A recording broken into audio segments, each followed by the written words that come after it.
Hi guys, and welcome to my 24 hours later video with the Samsung Galaxy S7. I decided to make this video for one specific reason, because I won't be able to release the full review for at least 2 more weeks, because I have 4 other phones I have to review in the meantime and to get rid of first, because I can really fully get behind this. I will still play with it in the background, but I wanted to share these 24 hours later because I already did a 1 hour later video yesterday. But over the course of the next 23 hours, I definitely noticed a lot of smaller things, a few more details that I maybe won't mention in the full review. But if you want the full coverage, maybe watch this video so you will know a few more smaller details that you won't maybe get on other reviews. So just keep that in mind. I have my notes here, and I want to start off with the first thing. The design, which I already talked about, but the one thing that I really like after using it for one day is the pebble-like feel, because on the S3 or S4 they talked already that it feels like a pebble, but this one feels like an extremely super polished pebble in your hands with exactly the perfect height and weight distribution, everything. It just fits like a glove. It feels so great. But there is one thing, and I want to show you this on the video, that I'm a little bit concerned about, because as you can maybe see here, there is a little bit of a curve towards the back, and I'm not quite sure how obvious that is, and it doesn't really seem like much. But if I hold it like this, supporting it with my pinky, I notice that sometimes using it over the time, it slowly slips out of my hand, really slowly, and I don't really think it will be a big issue. But also when I have it like this and I type very fast, I notice that due to the bouncing, it just always wants to slip out of my hand. So I'm not quite sure how big of an effect that will have. I don't think it will be something crucial or so, but I would have wished for maybe something like on the A5 where they just made it even, so it would have supported your finger a little bit more secure, because otherwise it really feels close to perfect with the power button, not so much with the volume rocker. But that's something that I just noticed. I'm just mentioning that. The next thing that I wanted to talk about is the fingerprint scanner, because it works really nice. But what I don't like so much, because just check the fingerprint reader. This one works absolutely blazing fast. But what doesn't work so blazing fast is the actual turn on process, because what I noticed on phones that have it on the back, for example, and you just tap, it goes directly to the lock screen or to the home screen. But what I noticed always here is it always goes to the home screen or to the lock screen first and then unlocks. So there's a little bit of a delay just because of that animation, and I would have wished for it to be an instant home screen thing, because the fingerprint reader works really well and it works out quite solid so far on all fingers. But I would have wished for that to be a little bit more direct, to make the direct switch. It's really also not a big thing, but something I wanted to mention. Also, one thing as you can already see, I did turn it off, and that is always on, because I think it's, for now at least, if they maybe don't release something like an open API, a quite useless feature, because all it does is show you the time, and I'm not quite so sure about the actual functionality so far, or how much it drains the battery. But what does it do? It does pretty much nothing. It shows you a missed call, a missed message, and a missed email if you use their first party email app, and this is something that I won't do. So pretty much it's useless for me. Only I would see calls missed, and SMS I don't really get much since I use WhatsApp or Hangouts or so. And if they maybe open up the API so that developers can address their apps and update so it works, because I would like to have notifications for YouTube Studio, I would like to have G+, also Phoenix. If they get me those, and for example of course Gmail, then I would be fine, and then it would be a legit reason to maybe drain a little bit battery. But so far all it does shows me the clock, and that's why I did turn it off. It's a little bit disappointing, but still I just had to mention that. The next thing would be notifications are loud and strong, because this is something that I really personally find to be very important for me, because I work in a loud environment, and often I either don't feel the vibration on a phone or just don't hear the notification. And I'm really happy to see that the notification sound is really loud here, and Samsung always has this slightly longer vibration and harder vibration. So I definitely didn't miss any notification, and this is very nice for me. The sound, I'm still totally fine. It's loud enough, and the actual tonal balance is really nice and rich, so I'm happy with that. The next thing, very snappy app switching. Okay, this is something that I complained about in the 1 hour later review, that I had few issues with my gestures not working properly. I did note that and for some reason it doesn't work now again. Maybe I did turn it off, so let me just quickly check that. No, but it has to work. Okay, so let's go into an app and actually tried it for? Okay, for some reason it doesn't work. I maybe turned it off, but it doesn't matter. What I had to do is change the actual hotspot size to 4% instead of 3, at least on a few zones, to make it properly work. But once you have the zones working properly, it really works so well, because I just want to show off how fast the app switching is. And as you can see, I almost can't even keep up because the app switching is insane. This is the fastest now that I had so far, because I think the last time it was on the Mate 7. And I have a few gestures working already for here, for example, last app. This works really nice, and also here for YouTube, for example. So I'm happy now the gestures work with 4%, but I had a little bit of a concern because of typing, because the zones go into the keyboard, but so far I had no issues with that, and that is good enough for me. The screen itself is really responsive and super fast, as you did see. App switching is insanely fast. RAM management so far seems good. It seems like on a normal device, like if you would have 3 GB of RAM. It's not quite 4 GB amazing, but in my normal use, the app switching worked out totally fine. I didn't have any issues. Of course, I noticed apps reloading if they are quite old, but if you have like 7-8 apps with normal use, I didn't really found it to be bad. So RAM management seems fine, not amazing though. What I also wanted to notice is it gets warm in normal use, and that is actually quite disappointing for me, because I used this phone, okay, a little bit more heavier yesterday on mobile data. And I noticed that just during scrolling or watching YouTube videos, social media and all that, it got noticeably warm in my hand. And I can't remember any phone in the recent past that I used that I actually noticed getting any warmer.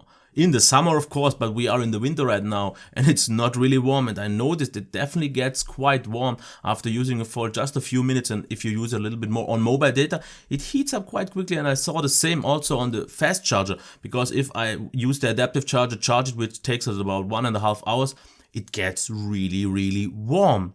And all the other phones, they just get mildly warm, and I'm not quite so sure if that's a great thing or not. The next thing is that I wanted to talk about browser slightly stutters, and this is something a little bit unfortunate, because from a so powerful device, because as you can see here, the scrolling in an app like Phoenix or also Palabra works absolutely brilliant without any stutters or lag.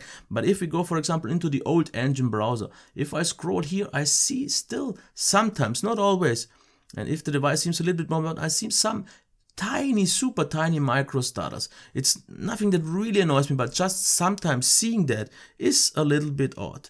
Here, for example, in Chrome, it's the same. Chrome, for example, just doesn't seem at all always that smooth. It just seems like it has a slower overall frame rate, and this is a little bit disappointing, because from a device as powerful as this, I would have expected that they at least 100% nailed the browsing performance, because I've definitely seen even lower end devices where the performance seemed a little bit more, or the browser seemed a little bit more consistent. It can perform sometimes super smooth, but sometimes for some reason some sites have quite some trouble. Not a huge issue, and it's still an overall great performance, don't get me wrong, but if we see this on a super high level, and since it's my personal device, I'm always a little bit more picky. These are the minor things that I just noticed, and I will briefly mention them in the review. The next thing would be the camera.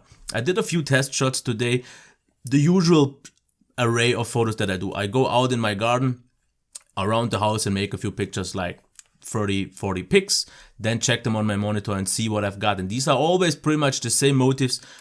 I try to get the same lighting conditions, called due to the weather that doesn't work. But what I saw from now so far isn't that impressive, because most of the pictures seem to have some slight softened overall appearance over it, because nothing seems 100% super sharp in focus as I did see it on last year's devices. Because I think it's not due to the 12 megapixel and 60 megapixel, but it's definitely noticeable that if you zoom in, or even just in a normal picture, it doesn't seem super sharp. The autofocus also on macro pictures, I noticed, isn't always spot on. Sometimes it just seems a little bit having a trouble even focusing or seeing the object, especially smaller macro shots. That is when I know. The video qualities though seem very good, super smooth, nice balance and all that. That seems fine, but I'm a little bit concerned about the normal pictures. In low light it seems actually quite good. It wasn't really sharp, but quite noise free and very bright pictures. So here the dual pixel and duo pixel, whatever they call it, seems to do quite a job. I'm a little bit disappointed, but of course I will have to make a lot of more shots. But since this is the usual thing that I do my array of shots around the house and then check the pictures, I am actually a little bit underwhelmed, because usually I would have expected, if I wouldn't have known that this is the S6, I would have expected it to be some kind of lower end flagship and not maybe the very best one. Especially, I am someone who wants super sharp pictures. I'm not quite so concerned about the color calibration and the tonal balance and the white balance and all that. But this is something that I noticed. Same for indoor shots. Indoor shots seem particularly softened very much. I'm not quite so sure, and also a little bit too yellow. That's of course a tonal white balance that you can change with the lighting, but that is the one thing. So the last thing to talk about would be the battery life. And before I'm actually going to show you my first cycle, here is what I did so far use it. I got it, I think when I turned it on the first time at around 66%, I drained that completely, and then I used it for one full cycle. And I will make a poll, because YouTube now actually supports that, and I will give you the chance, a few offers, and I'm not sure if they offer more choices, but let you decide what you think I achieved over the course of one day. It was 15 hours about. I used it with a brightness of 45 or 55%, almost 60%, which was fine enough for me. Always that. I did a few shots, I did a few videos, browsed a lot, watched a bit of YouTube. So I will give you a few more seconds until you make the pause just to see it, and then I will actually show you the picture and what I got. And before I'm actually going to maybe spoil something, let's wait a second.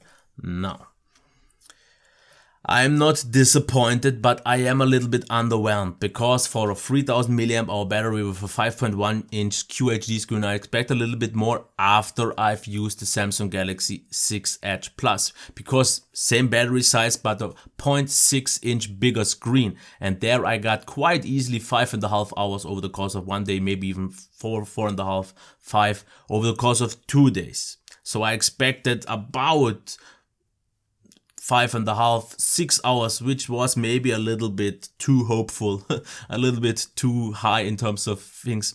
I just expected too much. I thought it would, of course, the older processor was a little bit less in terms of power and maybe was more efficient, but I'm not quite sure why there's such a big difference, because this display should be very efficient and this SoC should be efficient, and the power or the better performance that we have this year over the S6 Edge Plus isn't actually that big. It's just a tad more consistent. So let's check the stat.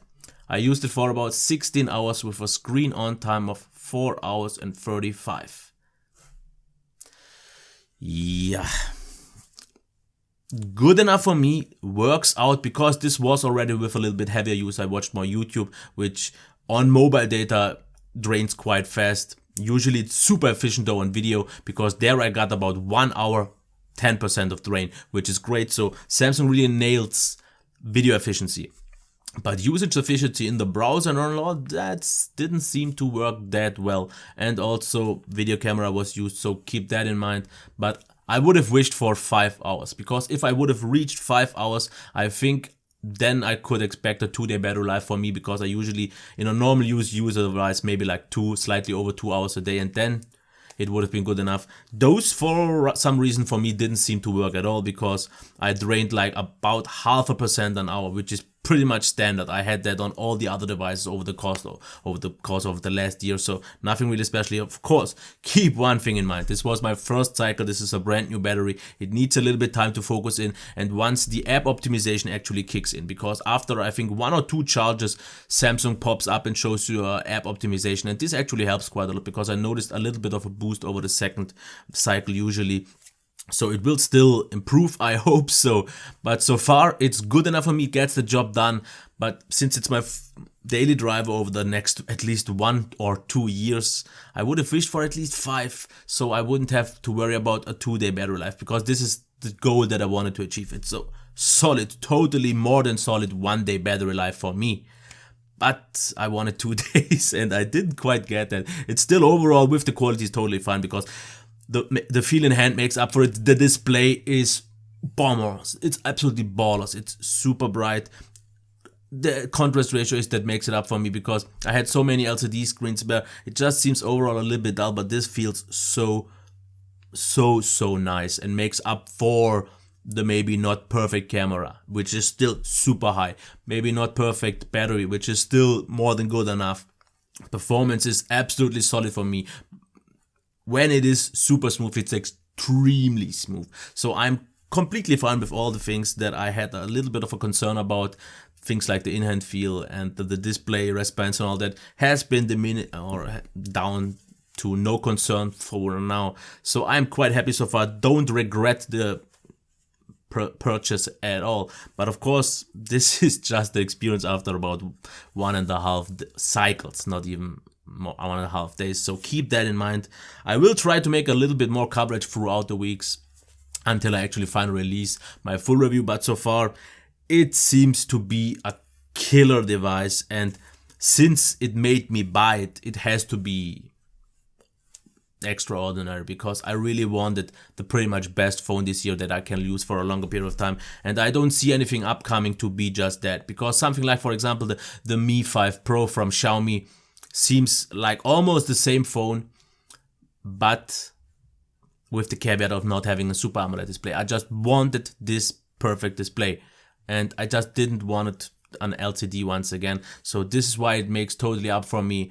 And just in case you are asking yourself, this is the Exynos version. So from what I got in the internet, the Snapdragon seems to perform a little bit better, especially in GPUs. So in GPU intensive tasks like gaming, it should perform noticeably better. But the Exynos, from what I got, seems to be the better battery life phone, which I hope it will be, because I am already more than fine with the performance even in gaming, but I want the better battery life. So I think I've covered all that, and that is already almost enough to be a full review, which it isn't, because I just don't know everything about it yet. But I wanted to share my 24 hours later video because a few people were interested in that, and I definitely had to say a lot. So I hope you liked it, and since I got this notification, this is the sign for me to turn it off. If you liked it, give me a thumbs up. Maybe subscribe to the channel if you want to see more coverage of the S7 or comparisons in general with other phones in the meantime. So until next time, bye.